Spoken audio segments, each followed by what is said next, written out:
বিনামূল্যে হাইব্রিড বীজ ধান বিতরণ শুরু করেছে কৃষি বিভাগ। জেলা সদরের ৩,২০০ কৃষক পাবেন এই কৃষি প্রণোদনা। এ বিষয়ে আরও জানাতে উপজেলা পরিষদের চত্বর থেকে যুক্ত হচ্ছেন জাহিদুল খান সৌরভ।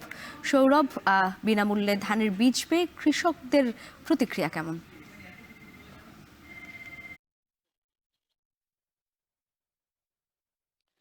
তাই আপনি যেমনটি বলছিলেন, হ্যাঁ, বৃহত্তর ময়মনসিংহ অঞ্চলের ফসলের নিবিড়তা বৃদ্ধির লক্ষ্যে কাজ করছে জেলা কৃষি বিভাগ।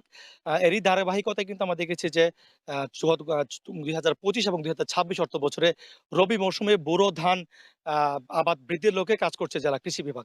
তো এরই ধারাবাহিকতা আজকে শেরপুর সদর উপজেলার প্রায় ৬টি ইউনিয়নে ৩২০০ কৃষকের মাঝে কিন্তু বিনামূল্যে ১ কেজি করে হাইব্রিড বীজ ধান বিতরণের কর্মসূচির যে উদ্বোধন সেটি কিন্তু করা হয়েছে। আমার পিছনে শেরপুর সদর উপজেলার চশেরপুর, তারপর হচ্ছে চরমচারিয়া, ধলা, পাকুড়িয়া ভাতশালা সহ প্রায় ৬টি ইউনিয়নের প্রায় ১.৫ শতাধিক কৃষক কিন্তু এখানে উপস্থিত রয়েছেন।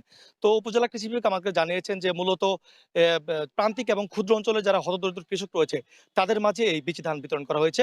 পাশাপাশি জেলা কৃষি বিভাগ আমাদেরকে জানিয়েছেন যে শেরপুরের ৫ উপজেলায় প্রায় ১৫,০০০ কৃষকের মধ্যে কিন্তু এই হাইব্রিড বীজ ধান, যেটিকে সুপার হাইব্রিড বীজ ধান হিসেবে পরিচিত, এবং পাশাপাশি উপসি যে ধান রয়েছে সেটিও কিন্তু প্রায় ২৬০০ কৃষকের মধ্যে বিতরণ করা হবে। এবং এই ধানের পাশাপাশি কিন্তু কৃষকরা এখানে ৫ কেজি করে সার এবং ৫ কেজি করে রাসায়নিক সারও কিন্তু পাবেন।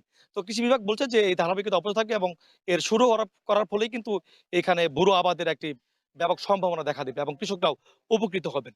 তো এই ছিল শেরপুর থেকে আমার কাছে এই বিনামূল্যে সার এবং বীজ বিতরণের সর্বশেষ তথ্য। লাইবা।